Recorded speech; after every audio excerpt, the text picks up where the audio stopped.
بسم اللہ الحمد للہ والصلاة والسلام علی رسول اللہ رب اشرح لی صدری ویسر لی امری واحلل عقدۃ من لسانی یفقہوا قولی۔ ناظرین السلام علیکم ورحمۃ اللہ وبرکاتہ۔ سیرت النبی صلی اللہ علیہ وسلم انگلیوں پر، اہم واقعات کو یاد رکھیے آسان طریقے سے 5 منٹ سیریز میں۔ سبق نمبر 14، مکی زندگی کے اسباق۔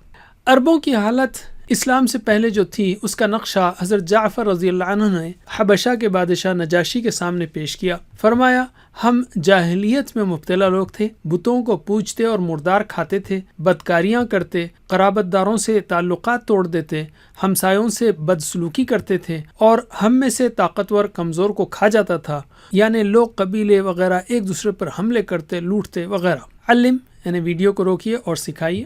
ہم اسی حالت میں تھے کہ اللہ نے ہماری ہدایت کے لیے ہم ہی میں سے ایک ایسا رسول بھیجا جس کا عالی نسب ہونا، سچا و امانت دار ہونا اور پاک دامن ہونا ہمیں پہلے سے معلوم تھا۔ آگے فرمایا، جس کا خلاصہ یہ ہے کہ اس نے ہمیں صرف ایک اللہ کو ماننے اور اسی کی عبادت کرنے، نماز روزہ زکوٰۃ پر عمل کرنے، سچ بولنے، امانت ادا کرنے، رشتوں کو جوڑنے، پڑوسیوں سے اچھا سلوک کرنے کا حکم دیا، اور شرک، حرام کاری، خون ریزی، جھوٹ بولنے، یتیم کا مال کھانے اور پاک دامن عورتوں پر جھوٹی تہمت لگانے سے روکا۔ علم اسلام قبول کرنے کے نتیجے میں آپ صلی اللہ علیہ وسلم کو اور صحابہ کرام کو ایسی تکلیفیں دی گئیں جن کا صرف تصور کرنا ہی انسان کے دل کو لرزا دیتا ہے۔ ان سب کے باوجود کسی نے بھی دین اسلام کو نہیں چھوڑا۔ غور کریں کہ عظیم الشان تبدیلی کیسے آئی اور اسلام کس طرح پھیلتا گیا۔ اہم وجوہات یہ ہیں: قرآن و صاحب قرآن صلی اللہ علیہ وسلم، اللہ کی جانب سے تعلیم و تربیت جو دی گئی قرآن کے ذریعے ان سخت حالات میں جو کہ ہر وقت کے لیے ہیں، وہ یہ ہے کہ انسان اگر سامنے قرآن کو رکھے تو گویا دائیں جانب پیچھے دیکھے تو انبیاء و مومنین کے قصے ہیں اور سامنے ان کا جنت میں انجام ہے، اور بائیں جانب کافرین و منافقین کے قصے ہیں اور سامنے ان کا جہنم میں انجام ہے، اور اسی طرح سامنے آخرت و موت ہے۔ پھر اطراف میں آفاق کی نشانیاں ہیں، خود اس کے اندر انفس میں یعنی اس کی ابتدا میں، وجدان میں، مصائب میں نشانیاں ہیں، اوپر اللہ کی قدرت و صفات کا ذکر ہے، یعنی مسلسل غور و فکر کی دعوت ہے۔ علم تو گویا اس کے علاوہ رسول صلی اللہ علیہ وسلم و سابقون و مسلمین و فرشتوں کا ذکر، تو بائیں جانب کفار و شیاطین و منافقین کا ذکر، یعنی سامنے پیچھے اوپر نیچے ہر طرف سے قرآن نے سوچنے کا انداز بدل دیا۔ قرآنی مضامین کو یوں بیان کیا جا سکتا ہے کہ عقائد، عبادات، نشانیاں، احکام، مثالیں، قصص، اعجاز وغیرہ۔ علم قرآن کی جو خوبیاں ہیں وہ یہ ہے کہ ایک طرف وہ ابدی حقیقتوں کو بیان کرنے والا ہے، جیسے اللہ کے بارے میں، دنیا کے بارے میں، آخرت کے بارے میں وغیرہ، پھر دلیلوں سے بھرپور ہے، دل و دماغ، احساسات و جذبات کو اپیل کرنے والا۔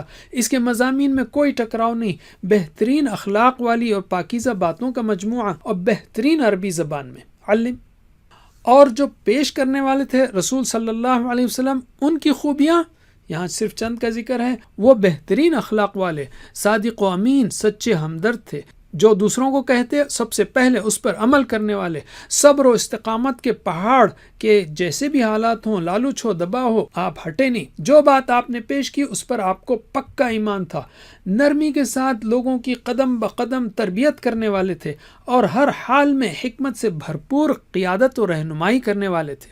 علم یہ دیکھ کر صحابہ کرام آپ صلی اللہ علیہ وسلم کو دل و جان سے چاہتے تھے اور آپ صلی اللہ علیہ وسلم کی ہر بات کو دل سے مانتے تھے۔ علم اور یہی ہے سیرت میں آپ صلی اللہ علیہ وسلم کے ذمے 4 اہم کام تھے: قرآن کو سنانا، صحابہ کی زندگیوں کا تزکیہ کرنا یعنی شرک و برائیوں سے پاک کرنا اور اچھائیوں کو بھرنا، قرآن کی تعلیم دینا اور حکمت کی تعلیم دینا یعنی سنت کی، اور یہ 2 3 4 ملیں گے ہم کو حدیث میں۔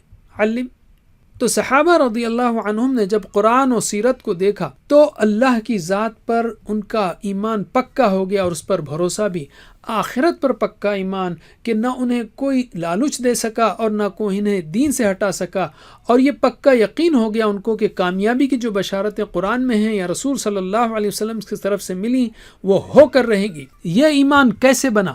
صحابہ کرام رضی اللہ عنہم قرآن سنتے، سیکھتے، غور کرتے، رسول صلی اللہ علیہ وسلم کی باتیں یعنی حدیث اہتمام سے سنتے، اور آپ کی یقین اور صبر اور اخلاص کو دیکھتے یعنی سیرت۔ علم تو اس میں اہم اسباق ہمارے لیے یہ ہیں کہ ہمیں بھی قرآن، حدیث اور سیرت کو پڑھنا اور ان پر غور کرنا چاہیے، اور ان پر عمل کی پوری کوشش بھی، تاکہ ہماری زندگی میں بھی کسی حد تک وہ صفات پیدا ہو سکیں جو صحابہ کرام رضی اللہ عنہم کی زندگی میں تھیں۔